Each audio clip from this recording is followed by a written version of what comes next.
So this little serving tip literally changed my life, helped me win so many more games, and it's so simple. So I've played against the top beach teams in the country: Miles Partain, Andy Benesh, Miles Evans, Chase Budinger. Last year I played against Trevor and Theo on Stadium Court in Chicago. And the thing I noticed that separates these teams from every other team is that their service pressure is much harder. Now that doesn't mean they're all serving the ball super fast. Andy Benesh is an exception. He's contacting the ball from super high. It's coming at a crazy angle, very quick with a lot of float. But when I played against Trevor Crabb, I was surprised at how much of a problem his serve was giving me, even though it wasn't moving very fast and it wasn't like a noticeably tough serve. But his serve was causing me to struggle to side out. And all he was doing was serving a decently soft serve right in front of me to the line, making me take 2 steps forward. And I knew he was serving there. It wasn't like he was trying to be deceptive. But just that little bit of movement got me out of my rhythm. That little bit of movement made me now have to work a little bit harder to get back and do my full approach. Make me work a little bit harder to find where I'm at on the court and then set up my approach the way that I want to.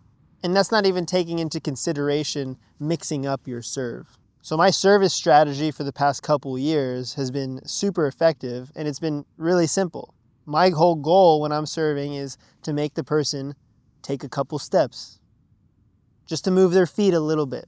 Now serving the sideline is a little bit risky, so what this often looks like is me serving the ball deep 80% of the time, and then every once in a while throwing in a short ball. And it's not even a flat serve deep. It's a high loopy serve deep, and I'll show you in a moment. And when I say high and loopy, I mean high and loopy, to where it's landing, falling almost straight down on that back line, to where the passer can't just reach back and pass that ball, but they have to physically move their whole body back there to pass that ball. And now that lengthens their approach. They have to take way more steps on their approach. Now they're speeding up into their approach, no longer able to go slow to fast. The setter's no longer able to option that ball comfortably.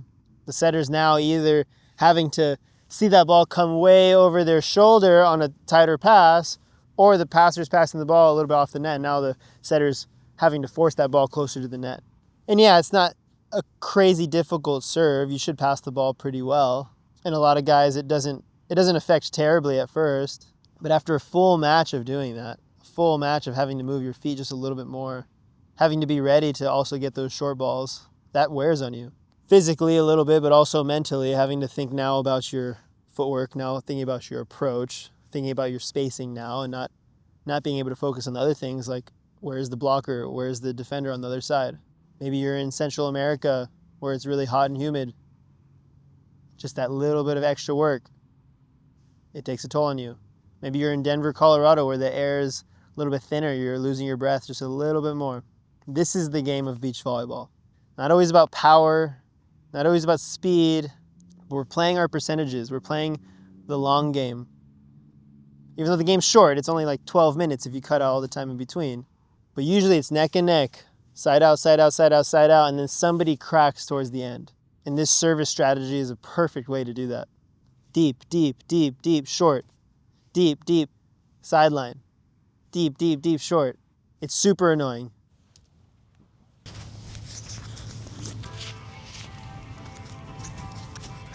So I'm about to show you what I mean by high and loopy, but if you have any film, send it to me. I'll send you back audio messages telling you if your technique's right, if you're even doing what I'm saying in these videos, and then even give you some direction on what you can work on and what's really the most important thing that you need to be working on to improve your game. You just click on this link and it's super easy. The instructions are there. You could pay there too. All right, so this is what I mean by high and loopy serves, if you didn't believe me. I'm talking like high and loopy. Okay, you see that was a short ball. I'm not warm, not strong enough to get it back there, but this is a deep serve. Okay, I'm really not strong enough right now. Bam, high and deep right on that back line. But you see that trajectory of the ball? And then at the same angle, you hit it short.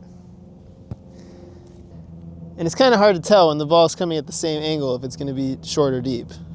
Same angle, now hit it to the sideline a little bit. Deep. See, that's like, it's landing on the back part of the line. You have to take a step back to pass that ball. And you have so much time to where they're now thinking about it. They're like, okay, well, do I open up and pass the ball literally like this? Or do I take a couple steps back? Because if it was coming flat right past them, they could just cut that ball off. But the high and loopy is making them move their feet. And especially if you're a young player in high school, you don't need to be serving the ball crazy hard. Like this will win you games. And that's what we're trying to do. We don't need to be flashy. We just need to win the game. So this will literally change your life.